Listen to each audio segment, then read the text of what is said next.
open the mic. Mr. Edmund, any input? Okay. Can I interrupt? Okay. This chapter for most of you, maybe you may not have any specific circumstances to relate to, because you are not in a position where you are talking about changing leadership in your organization. But however, for some of you, for those of you who have attended the meeting, YMAP is undergoing this. So maybe what you can do is, while you are going through this chapter, relate to YMAP. Think through what is happening in YMAP, and then see what you can see how relevant it is, and what you would have what you would think is the right thing to do now that you learn what John C. Maxwell is advising. What would be the right thing to do to help YMAP go through the transition? Because how can I successfully navigate leadership transition? In other words, imagine if you are now in my position. And then when you go through this chapter and you're going through these lessons, right? How would you navigate this period? Okay. It'd be good if you can even go one step further. As you think through in relation to YMAP and in relation to what is happening, write to me if you can. Tell me what you think you would have done. Why you do it like this? What you would do? Why you do it like this? So that it becomes very relevant. And so the lesson that you are learning no longer just theoretical. Okay?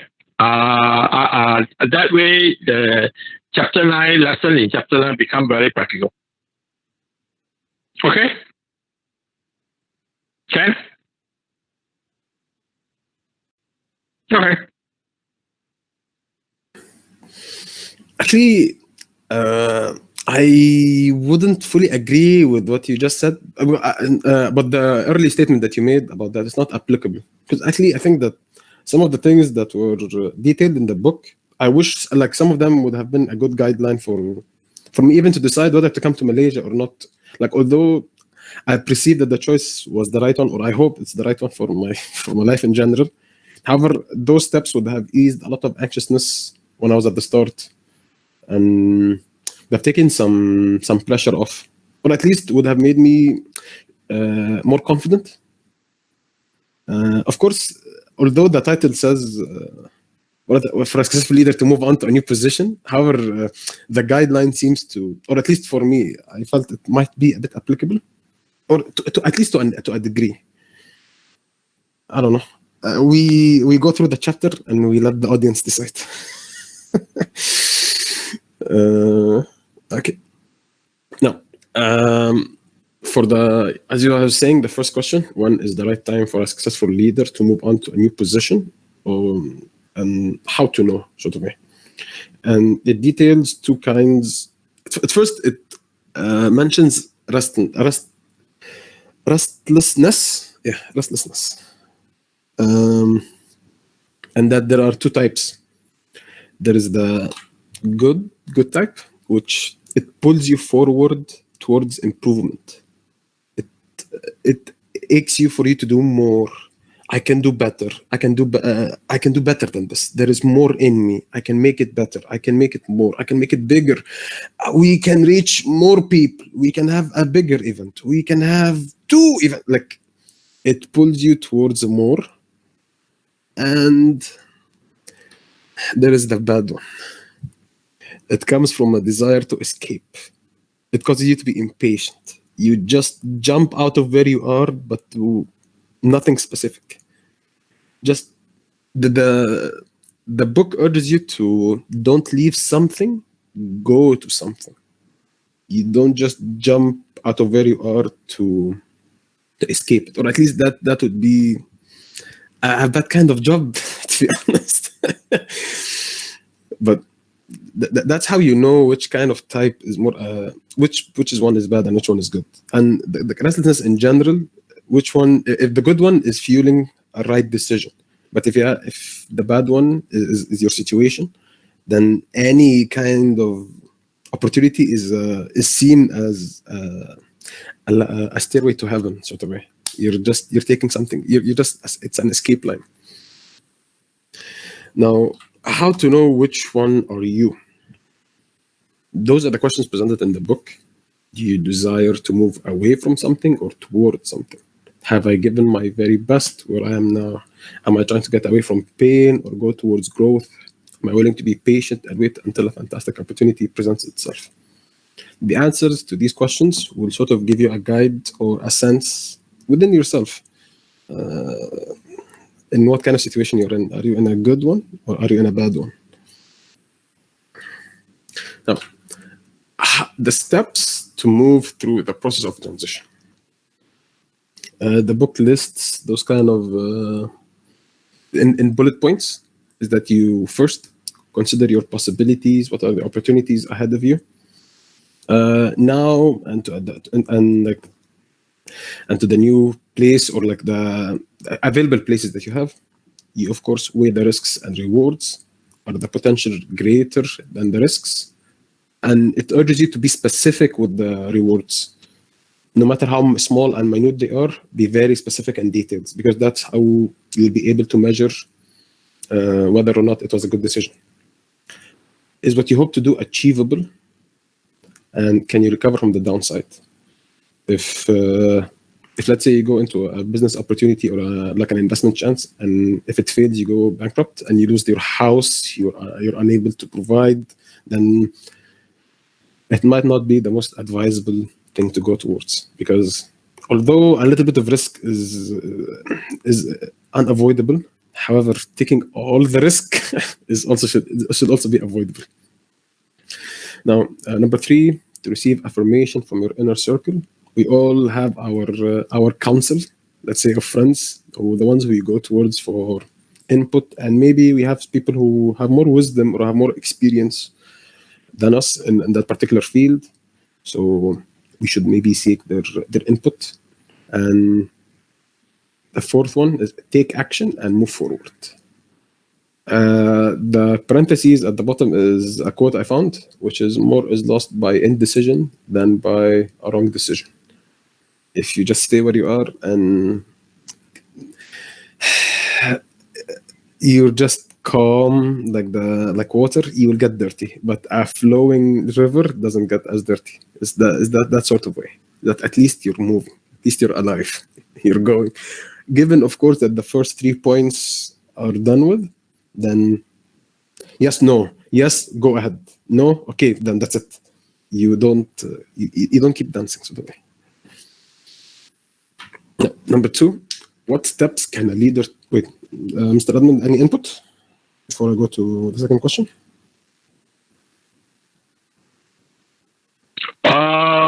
Ask the rest of the people. Well, they have any input when they think in context of YMAT?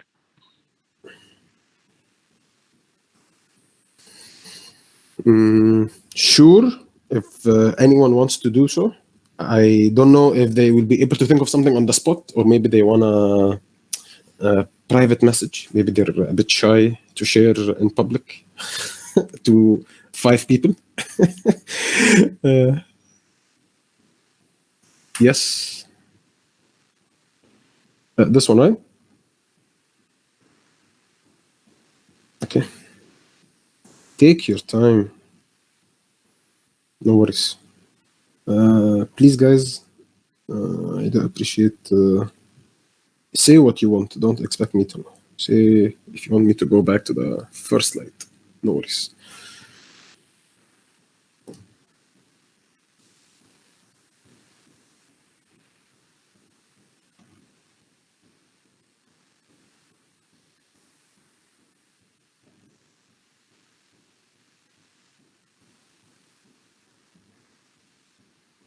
Okay, Kimberly has no questions. You're most welcome, Kimberly. Okay, since there is no input from the others, I will assume that there is nothing, and I will keep going forward. Okay. Number 2, what steps can a leader take to implement the changes that an organization needs to be successful but resists making? I'm guessing all of us have seen that type. Maybe you guys have faced it in your jobs. I have faced it in a job I previously had back home. We're just the response to any kind of input is just that, because that's it. This is what it's like that. It's simpler, and they just ignore any kind of input or suggestion or even up on personal like redirection. If let's say the same job gets done, I just prefer it my way, or I prefer it in my own freestyle way, or the time managed doesn't have to be the same. It's not that all of us have to take a break at the same time. Let's say maybe I work half an hour on, half an hour off, or I work 2 hours on, 1 hour off. Like the same amount of work is being done, the same volume is done. Just I have a preference. They even that they don't appreciate, or they don't give any space for. And I don't know about you guys. A quote that's mentioned in the book is from a previous US president, that if you want to make enemies, try to change something. That few people like change and welcome it. And it ironically says that leaders who don't like it any more than anyone else, unless it was their idea. And there's also another quote that kind of took me like half a day to grasp, to be honest, is that from Martin Luther King Jr. The quote is, "People are often led to causes and often become committed to great ideas through persons or who personify those ideas. They have to find the embodiment of the idea in flesh and blood in order to commit themselves to it." Which is, I don't know, it really it twisted my mind a bit for some time, because although we want a goal or an objective or a purpose, but we need that connection alongside it. Is that to a point where even a person who was fighting for civil rights, Martin Luther King, even in that he knew that he needs to embody that kind of principle or that kind of purpose. The thing is, even though he had scandals of his own, he embodied the cheer, he embodied the movement to a point where people ignored everything else. People ignored his faults for how good he presented it, for how well he was there, for that he offered such a palpable change to people, a change that was overdue. I'm not going to go into the history lesson of what he did, but people ignored his faults just for the sake of what he offered, which is astounding thing, to be honest. And what's even weirder is that humans need that connection to commit themselves to a change, even if you know it's a good one. Martin Luther King is not the first guy who came up with the idea of freeing people, but why him? That connection is such a critical point for the movement. And like, to think of it is that, I don't know, the situation could have been much different if it wasn't him. And that quote just, blew my mind a bit. I don't know if you guys feel the same way or not. Maybe when you read the book, like the chapter, it would be presented better. Now, what are the steps that you can take to apply those changes? Now, change what needs to be changed, not what is easy to change. Don't go in and change the brand of sugar people use for their coffee because this one is healthier. No. Changes that can make a difference are harder. Take your time. Wait. There is no alarm. It's okay. Especially if you want to make a lasting change. Things don't happen overnight, although we would prefer that they do. The second one, let go of yesterday so you can go to tomorrow. The book references a quote, Bill Gates, that's all, that in 3 years, every product his company makes will be obsolete. The only question is whether that Microsoft will make it obsolete or that someone else will, that their competitor will.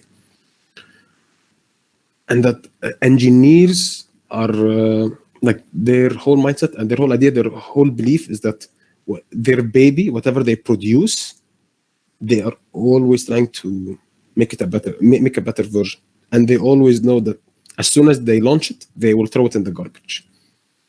That their process is not enjoyment. Their process is always to beat themselves. So, and it's kind of applicable towards us because I am, let's say, for myself, I'm a very personal person and I take things to the heart a bit. So I don't know if it should be a skill, but the focus of ignoring what happened yesterday so I can focus what to do, so I can focus on what to do tomorrow is something that I have slowly been better at, I hope, or at least my mind is aware of it. That even if I dislike a person or I don't appreciate the way they do things, I can still function and still do things with them if it's for the benefit of an agreed upon goal.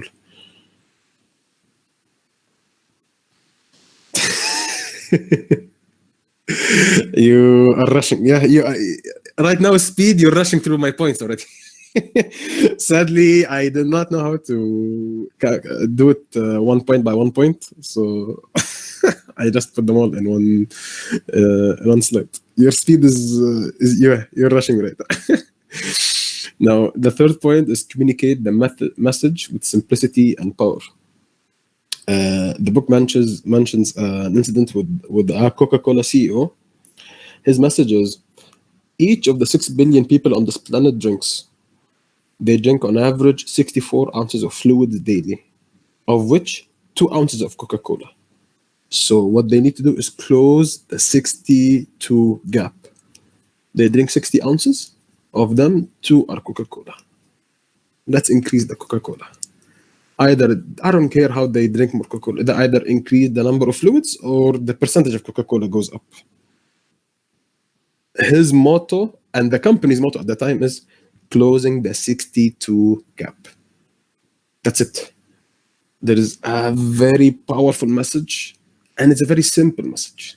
It's a message that inspires action, and within it is the goal. Within it is the ultimate purpose for the company. We just want to get to more people. We want to get the people who drink, to want them to drink more. It's a very clear cut. Now, the fourth one is activate belief in people. Now, in that, because it's in that there is like 5 sub points, I guess. Then, what internal barriers do I need to remove personally to help facilitate needed change? What policies are antithetical to the needed changes, and how can I remove them? By the way, antithetical is the opposite. So, what policies are the opposite to the needed changes, and how can I remove them? What unnecessary tasks can be eliminated to free people to implement the needed change? What resources can be freed up to help make the needed changes possible? Who is trying to obstruct needed changes, and how can I get those people to change? That in it is that remove whatever is stopping people. I'm sorry. I got ahead of myself. Is that you energize an organization by energizing its people. That within it itself is that you need to get them to believe in your message and believe within themselves as well. The fifth point is remove what's stopping the people from achieving the agreed upon goal. That remove whatever that's stopping them, whether it's tasks, whether it's other people. The last one is lead with speed. It puts emphasis on short-term goals, even a temporary one. That the idea is that wins nourish faith. Okay, I believe. Let's start. 1 week, 2 weeks, 3 weeks, 4 weeks, 5 weeks, 8 weeks, 10 weeks, 1 year. If there is no improvement in the metric that's agreed upon, it will slowly chip away at people's belief in the goal, in the change itself. If let's say you want to change something, okay, why don't you give me a chance? Let me do it my way for, let's say, 3 weeks or like 1 month. And if I don't get changed, then we go back. There's at least like a time frame. Thing is, because after the time frame, if there is no palpable change, if there is no change that is measurable or that people can see or sense at least, then it's very hard for people to continue betting on this new way. Because the first thing we said at the start of the chapter is people don't like change. People don't like it. People appreciate routine and slow and steady and everything as it is. Change is best illustrated from my side. I change myself and what's around me. But for things to change all of a sudden, I don't like it. We appreciate being in control, which is a natural idea to have. Any input from anyone? Maybe I have one too fast. Maybe I have one too slow. Maybe I'm a bit confusing. Patrick, Steve, Jameson, Kimberly, Mr. Edmund. Any input? 1, 2, 3. Okay. We go to the next question. How do I change my mindset from that of a producer to that of a leader? It's okay, Patrick. It's okay. No matter what, you can always still come back and open up an idea from before. Now, the difference between a producer and a leader, that a person must make a mind shift from me to we. And it also encourages you from that when you are a leader, is that you have to get to know everyone around you. Is that you can't really know what everyone's best contribution is until you know everyone. Now, these questions are, to be honest, quite significant. Is that it shows you the difference of thinking and the difference of even questions that you present to your peers and to your colleagues and to people who you work around. That a producer would concentrate on tasks, a leader would concentrate on a team. A producer feels indispensable in what they do. A leader feels responsible for what others do. Producers possess tunnel vision. Leaders possess team vision.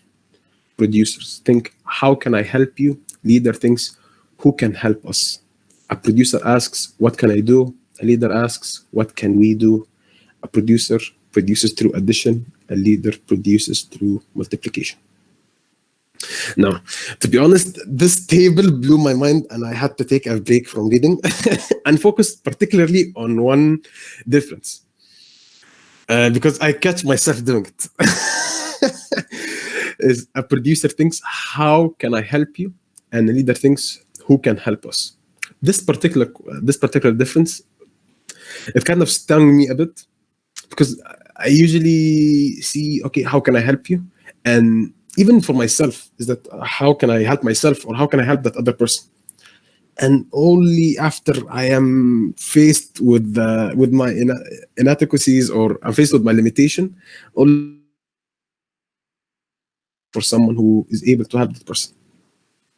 Now, to be honest, this concept is, to be honest, I want to know who does anyone else have that issue or not, because I'm gonna concentrate a bit on that part for the next like 2 to 3 slides to show you a key difference between a producer and a leader, or to be honest, to exemplify how the point of view of a leader can elevate the status of an organization. Does anyone have any input?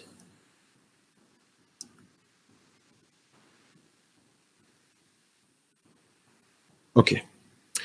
I would like to introduce to you, I will be referencing basketball because, to be honest, that's the most, that example is there. That's the most obvious one. This is a coach called Phil Jackson. He built 2 of the strongest dynasties in NBA history. I'm guessing you guys know Michael Jackson and Kobe Bryant, the Chicago Bulls and the LA Lakers. He built them. The LA Lakers had a good team before and they won championships before, but they were solidified under Phil Jackson, and the Chicago Bulls had nothing. Phil Jackson came and they won everything. Now, he implemented a style of offense. Wait, actually, I'm sorry. No, let me give some. No, not Michael Jackson. Michael Jordan. Michael Jordan. Michael Jordan. I think I might be rushing because maybe someone doesn't know the magnitude of Phil Jackson, or at least his input. That he won 11 NBA championships as a coach. That's the most out of any coach. I think the closest one to him is someone who died like in the 1666, and he had 9 championships. The third best has 5 championships. Do you understand the comparison? He has 11. The third best has 5. The second has 9. No one is close. No one is close to beating his number. And the unique thing about him, even the thing that the reporters at the time would take pictures most of, is in training camps and in practice, he would have them meditating. He took a very holistic approach to coaching, and he always emphasized the influence of Eastern philosophy. And his nickname was Zen Master. Meditation and mindfulness was a key part. And whenever a player gets a bit too angry, he would substitute him out, sit him on the bench, and we would all see, like, the cameras would focus on that player, and they would just be closing their eyes and taking a breath, and then they would be back at the game. Let's say someone calls a foul and you don't think it's a foul, so you get upset. And it's an important game. He starts shouting, Phil Jackson takes him out. 1-2 minutes, he comes back in, cool-headed, focused. Okay, let's start to win. He shifted the way they approached it. And he even applied, like, the Native Americans, like, spiritual practices and spiritual like habits. Now, he took in a type of offense that wasn't famous at the time. It didn't grab anyone's attention. And no one really implemented it to the degree that he did. It's known as the triangle offense. Now, as you can see, there are like 5 people on the basketball court, and as you can see, there are triangles formed within each player. The goal of the offense is to fill the 5 spots, which creates good spacing between players and allows each one to pass to 4 teammates. Now, there are 5. Each person can pass to 4. His whole offense is built on the idea that everyone has input in this offense. No one is sitting by the side. Everyone is key. And for this offense to work, everyone needs to believe in this offense. Now, although we just remember Kobe Bryant and Michael Jordan out of the teams, however, the other 4 and the other 4 on the court and the other 6 on the bench who get subbed in and play some time, they all need to believe. And the organization needs to put faith in that style of offense and to keep hiring him and not to fire him next season. Now, I would like to introduce to you the weirdest player of NBA, Dennis Rodman. That person was on the Chicago Bulls team. And as you can see, his hair is dyed some weird colors. He has tattoos all over. He has piercings on his lips, on his nose. He wore a wedding dress to share, like when he was marketing a book or like something he was interested in. He dips himself in gold. He draws weird eyebrows. He's just a freak to us. However, he was talented. He was talented in a single aspect in basketball. And Phil Jackson knew that, and he took him. Now, Rodman was the third best player on the team. And currently we know that he has some mental disabilities. And at the time, even the coach himself, Phil Jackson, said that he is mentally challenged to a degree. That there is some problem, there is some issues there. But he ignored it. And within the team, let's say the second best player. The first one, let's say, is Michael Jordan. Second best is Scottie Pippen. Now, Scottie Pippen was injured, and Rodman had to step up to fill up that role. Now, after the second player came back to play, Rodman was exhausted by the amount of focus he had to put in, and he just took a vacation in the middle of the season. He just left. And Phil Jackson let him leave. He took a 3 days vacation or something. They played games without him. And the thing is, any other player would have been slapped and put into the next game. Other players vouch for that, is that this attitude was not allowed for anyone else. However, Phil Jackson knew Rodman's condition. He knew how useful he is to the team. And he knew that if he continued to play, he wouldn't be the best. He wouldn't fulfill the thing that he needed to fulfill for the team. And the fact that he abandoned a structure of which is, to be honest, that's his contract. He's here to play basketball. Why would I give him a holiday? To be honest with you, what I thought is, okay, how can I help you? Okay, you want some ice cream after the game? You want to go watch a movie? Why don't you skip practice tomorrow and just come for the next game? But he knew, okay, we need him to help us in this area. Okay, then whatever else can be undone. It's okay.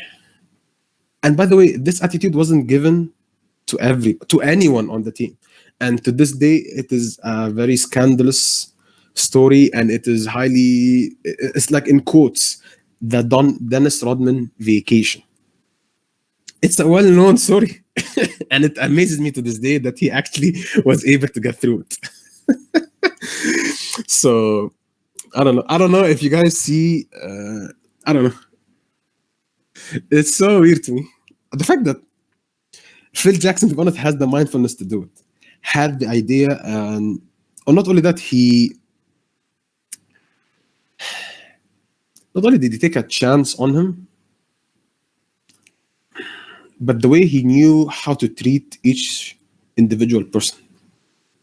He knew that this man needed pressure. This man needed a father figure. This man needed, okay, maybe tomorrow at practice you don't work as hard. He needs a vacation. That's what he needs. And he didn't think about how can I reduce how can I solve it? Get it done with. He didn't give him a break time from a small, no. It's not that go stay at home and rest. No, they sent him to like Las Vegas. They paid for some stuff. He went and he gambled and he went to party. Like, he knew how to get him fixed. And he allowed it because he knew how useful he would be. It's already proven. At the time, they already won championships. So like, they knew Rodman is important, and they knew how important. That way of managing is a very interesting shift. And to be honest, that concept wouldn't I don't know if I don't think I'm sure I wouldn't have succeeded as much as, of course, like Phil Jackson. But even that idea, if I was on the staff, I would have called Phil Jackson crazy. Told him just no mind, let's let him skip practice tomorrow and that's it. Let's focus on next game. At least he attends the plan. Like when we strategize for the next team, he's at least there. Like, there are millions of reasons to say no, and valid ones, I might add, but he knew how far he knew how to help him, and he knew how he can help the team. So that give and take is quite crucial. And let's be honest, how many of our bosses nowadays are willing to let us just take a vacation in the middle of the peak time? At that time, they were in season. They were close to playoffs. Like, it's a critical moment in their season. How many of our bosses now would let us leave at peak season? I know about accounting. Let's ask the accountants here if their bosses would let them leave by, like, let's say, the end of the year. at the end of like the reporting period. I don't know. But that's the thing, is that difference is what makes a person focused on the end result or focus on the team itself and how the team can get the most output and the best results, or at least the most stable results. That difference is, to my opinion, is what makes Phil Jackson great. His offense itself, the offense that he didn't pioneer, but he applied to the greatest extent, and he succeeded with it beyond anyone's imagination. And that kind of offense, after him, people had faith in it, and they implemented it in their own teams, whether it was in the NBA or other like federations of basketball around the world. Its key idea is that everyone needs to be there. Everyone is a needle. And for us to work together, we all need to work as a formation together at the same time. The triangle cannot be a hexagon, cannot be a rectangle, it cannot be a square. It needs to be in a certain shape. And as we move, others move as well. And as the opposing team moves, we move as well. That is the idea. That's what made that. That's why he committed to the other aspects of basketball. That's why he committed to other corners of their lives. Because, like, before when he was about to quit, like Michael Jordan said that if Phil Jackson does not come for another season, I am not coming for the next season. He was that significant in their lives. And that's impossible. It's impossible for him to only like him just because of championships, although it's a good reason. However, it's not the only one, and it's not only Michael Jordan. So the implementation of the idea of not how can we help each other, and not only that, who can help us, and how can I remove whatever that's stopping you. That's the reason Phil Jackson is great, at least to my opinion. Any input from anyone else?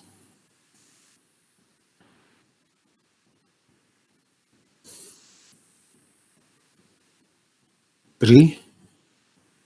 Oh my god.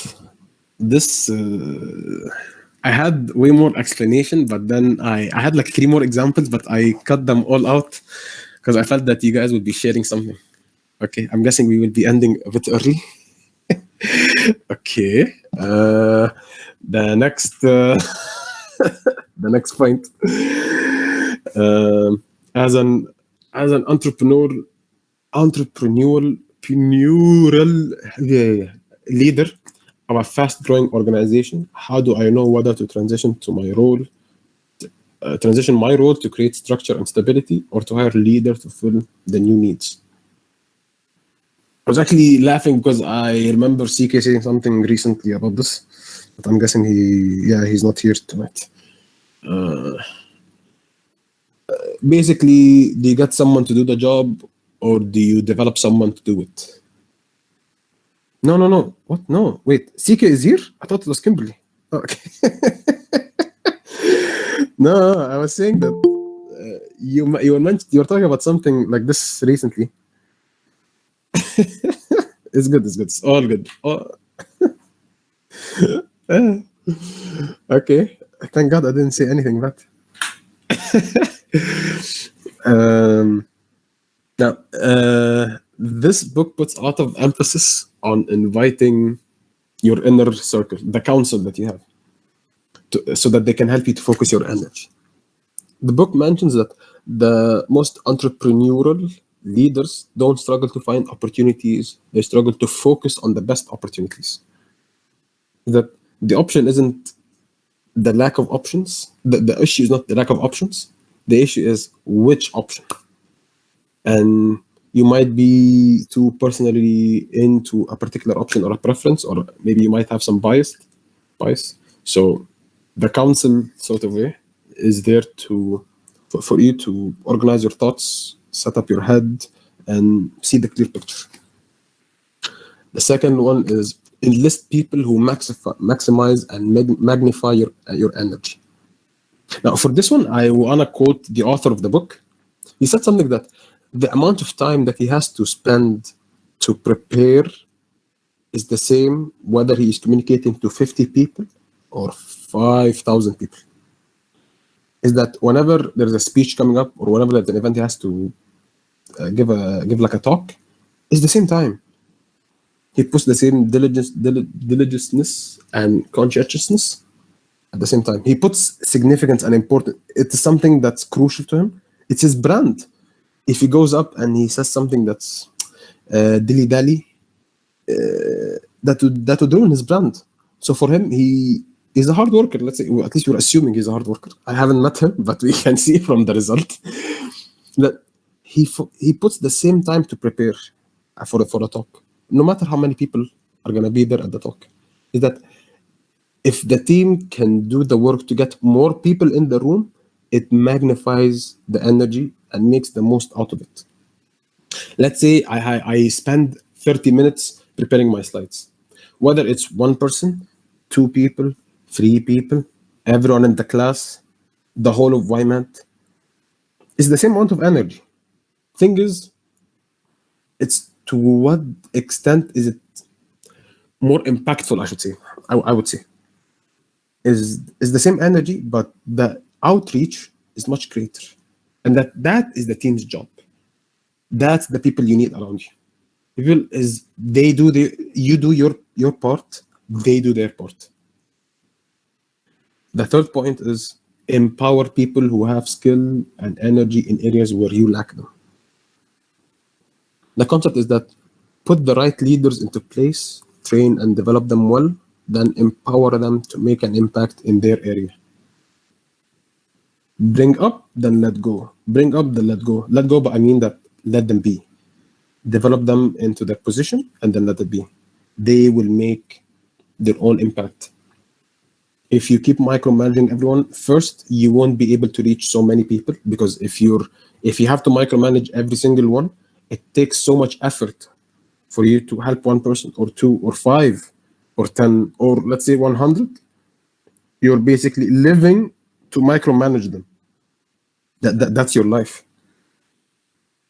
However, if you just give them the right input from the start, they get skill. They and crucially, of course, like the critical part is that they have skill and energy in areas where you lack them. That they complete and fulfill the structure. It's as a leader, you cannot be good in every single aspect of life, and that's why we need other people. So, is that get them there, develop them, and then let it be. They will take off, given that they're the right people, of course. And that's for number 4. To be honest, I was expecting a lot more input for the previous point, and I scratched a lot of the explanations that I had or examples. I would have preferred examples from the audience. So, does the audience care to share about the previous point?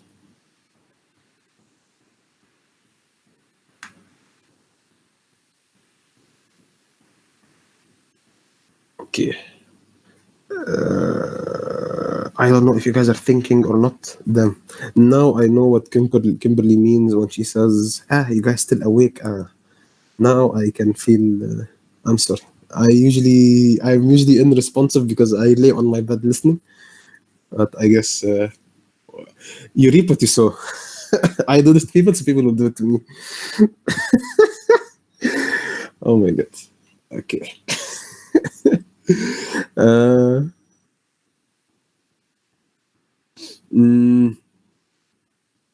Does anything seem relevant to your history? No, you don't have to share. If you don't have anything to share, don't share. What's my question? I don't necessarily have a question. The question is, do you want to share? You want to share about the difference between a producer and a leader. Because to be honest with you guys, this is the thing that stuck with me the most, and it lasted a long time. I usually, when I'm reading these books, I can maybe remember, or like the chapter that I like, the pages that I have read last night are with me until the next night. Then afterwards, I'm okay. Like I put them in the back of my mind. But this particular table, it was in my mind for a week. This particular table is that the difference between a producer and a leader, because I think even as leaders, we act as producers. Our extent is still within the mindset of a producer. A person who gets the job done, a person who offers something to the team, of course. But he's not a leader, or at least his mindset isn't that of a leader, or what we aspire to be.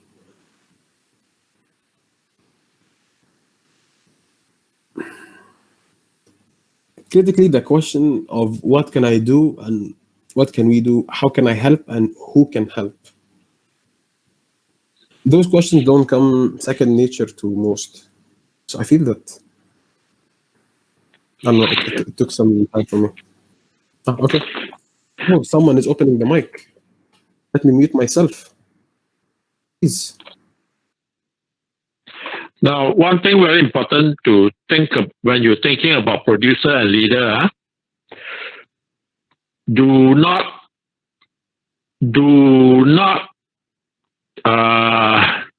how do you say? You cannot separate producer and leader. Someone who haven't produced cannot be a leader. But someone who produced doesn't necessarily will become a leader, a good leader. Now let me explain that. First thing is everybody must start to produce. If you don't produce, you haven't set the example for influencing other people to lead other people. People will not follow someone who's never been a producer. That's why first thing you have to do is be a producer. But very often after you have become a producer, you focus so much on producing that you forgot to lead. You do not give up producing when you become a leader. You continue to produce. But you begin to take time out to think about what you need to do as a leader. Simply meaning, when you first, at the very beginning, you must produce, so you must concentrate on your task.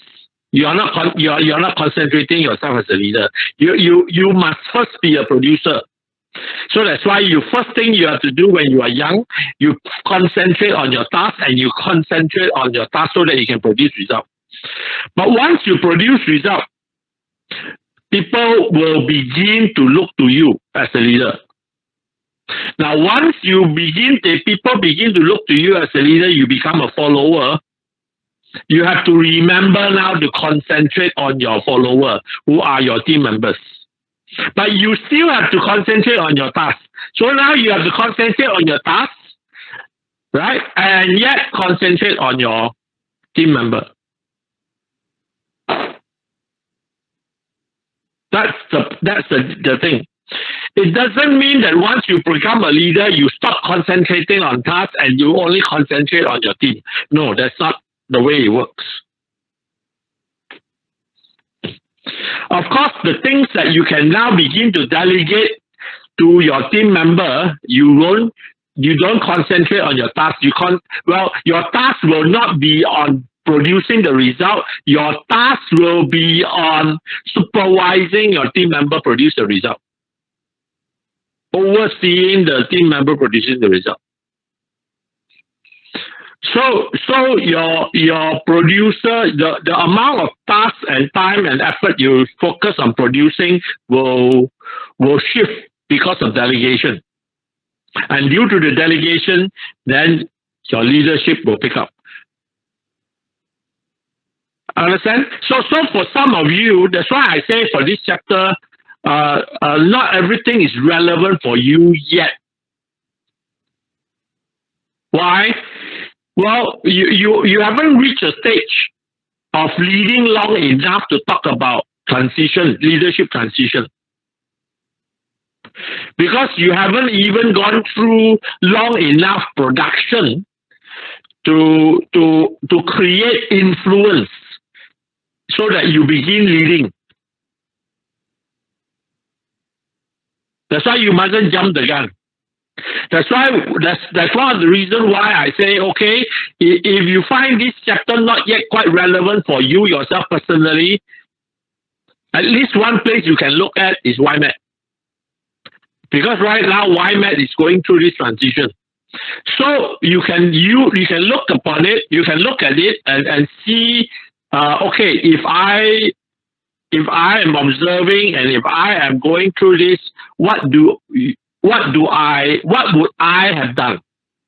Now that I understand these things, what would I have done? So that you can make it a bit more relevant. Okay, for most of you, not quite yet relevant. Okay, why? Because your production is not significant enough yet. Always remember the 5 levels of leadership. First level is position. Second level is relationship. Third level is result or production. Okay? Fourth level is people development. That's why you cannot go into people development, which is the main part of a significant part of leadership that leads to leadership transition. Because leadership transition talks about people development, developing leaders to take over. Okay, but people development or leader development comes after productivity or results, which is producer. Okay, so don't jump the gun. If you jump the gun and try to be a leader, you won't. People won't follow you that much. Why? Because you have nothing to affirm to them that you are worth following. Okay, people look for results to follow. So at this point, for many of you, right, you still focus a lot on being a producer. It's fine. Okay, don't be overly concerned that, hey, how come I'm spending 90% or most of my time as a producer and very little time as a leader? Very clear, simple. Because you have no follower yet, because you haven't produced result yet. You haven't produced significant enough result yet for people to want to follow you, for you to be a leader. Because to be a leader means you have to have follower. Make sense? Any question here? So do not be overly upset or concerned. Okay, but it is a good awareness to help to hold. So that once you begin to realize that there are people looking to you, that means you have become a leader. Okay, you have people looking to you, that means interested to follow you. You have become a leader. Then the things you have to do as a leader begin. So that the things that you are listed here, you must begin to implement. And that means you must let go a lot of the producer habit that you may have. Because this producer, the things that you are doing to produce will probably go on for a few years. And in the few years, you will have developed the producer habit. And so because you're having a producer habit, very often people overlook what they need to do as a leader with the followers following behind.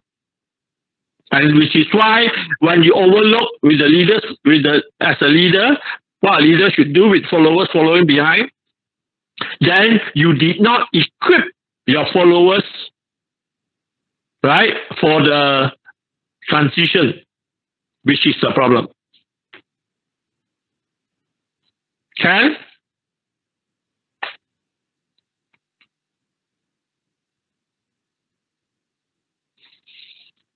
For some of you, you may begin to have For one or two of you, I am sure you'll begin to notice now that there are people looking to you.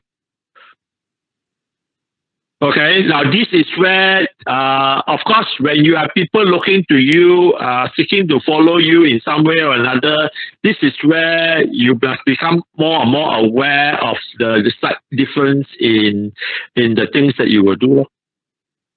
Okay. Can?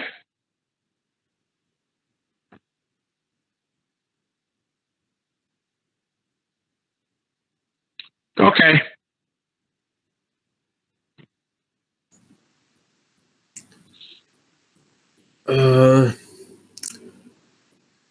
To be honest, I am quite guilty of this as well, or at least I feel that the question, I hate to keep repeating it, but how can I help and who can help?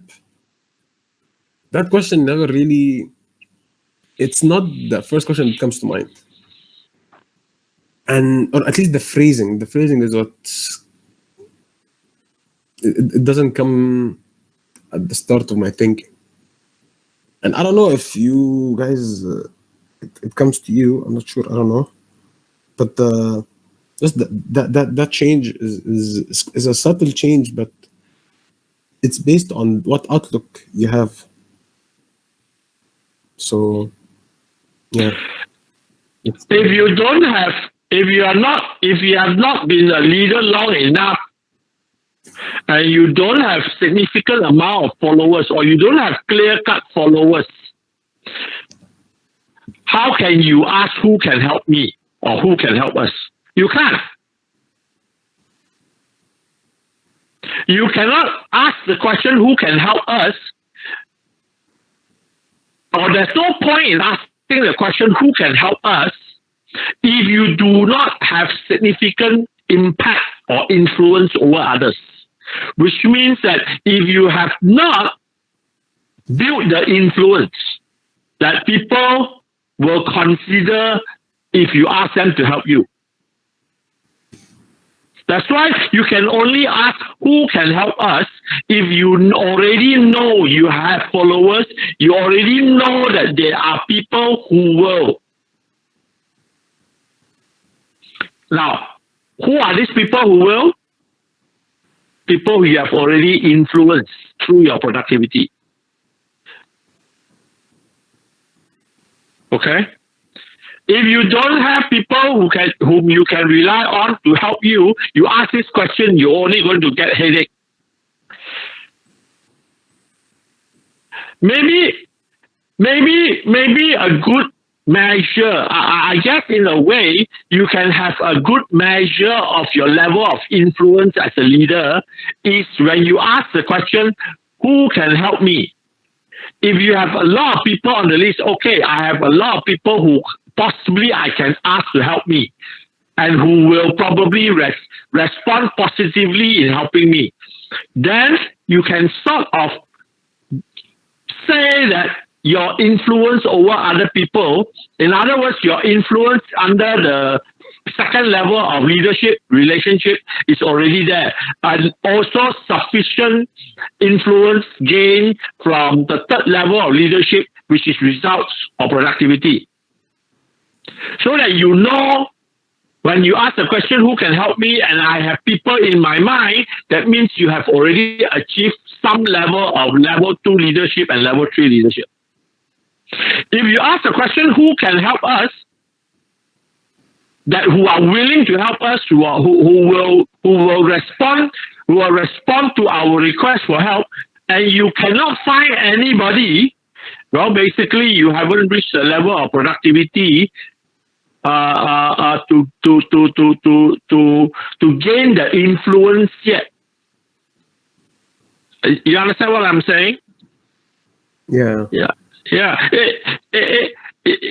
You can't you can't expect to ask the question who will help us if you haven't gained the productivity and you haven't gained sufficient influence. It doesn't work.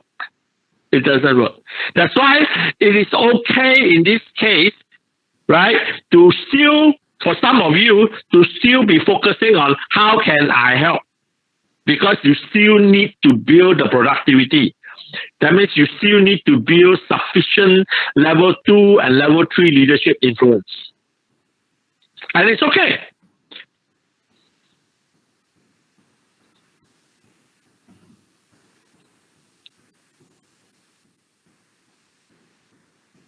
Okay. Okay. I've been thinking about that headache for some time already. So.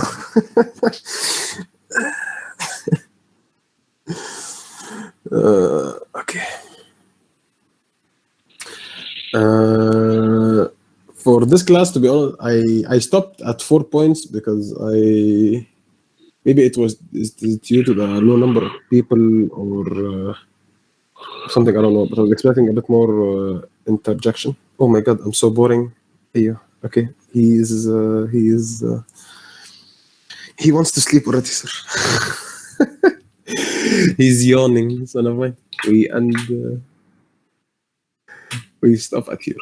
I wanna share a verse that I have been putting up recently for myself. Is that God will not change the condition of a people until they change what is in themselves. It is usually referenced as a guide to change what's in your heart, think about what's in your mind, and do some effort, and then God will change your condition. So it's okay. God will help you. But if your heart is in the same place, if you have ill intentions, if your mindset is the same way, then what can you expect? So to be? That is a phrase we usually share frequently. That if you don't change what's in your heart, what's inside you, then God will not change your condition or your environment. And that's it.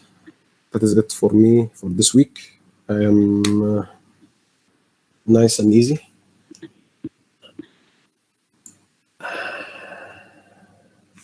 Anyone with any kind of question or something that is misunderstood? Wait.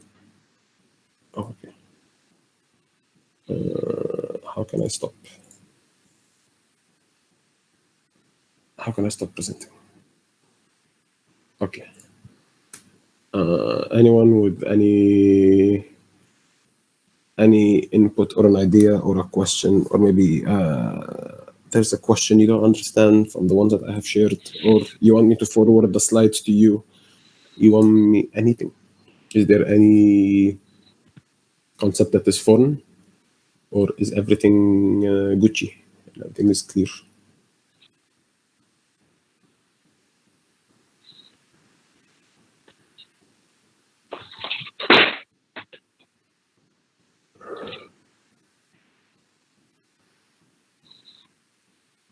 Okay. I will be taking this as a positive sign and not a negative one for my own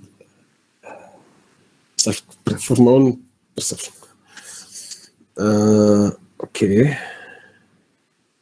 Then okay. No question. Then we end soon this week. Before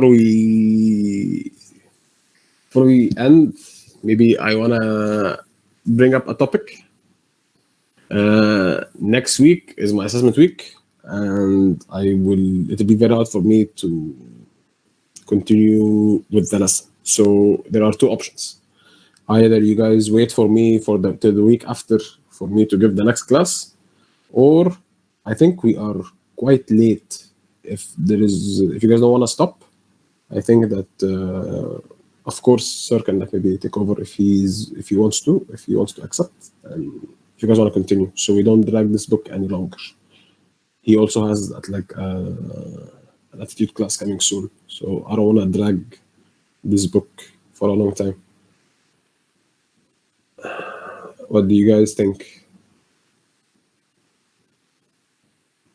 We proceed? You guys proceed without me and I join the week after for chapter 10? To be honest, I was expecting a bit more sharing from the floor.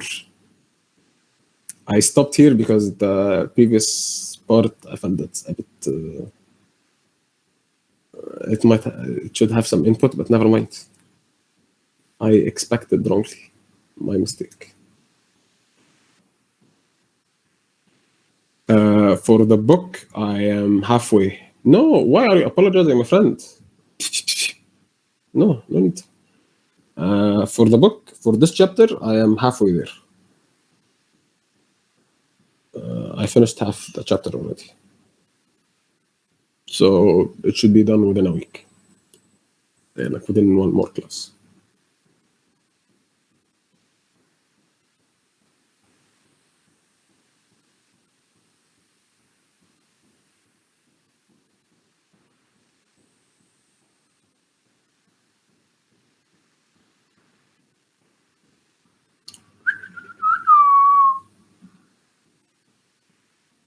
Okay. Bringing up asking that point again. Next week, in my assessment week, I have 5 tests. It would be hard for me to be coming to class. So either wait for me next week, cancel class, I continue the week after with the rest of the chapter, or you guys proceed. Now, my idea is that Sir has attitude class coming soon, and the book is already late. We have been dragging for some time. So I would suggest that you guys proceed, because I don't want to hold this back any longer than it should. That is my idea. However, if you, first of all, Sir, are you okay with that or not? First, second of all, do you guys prefer another way or not?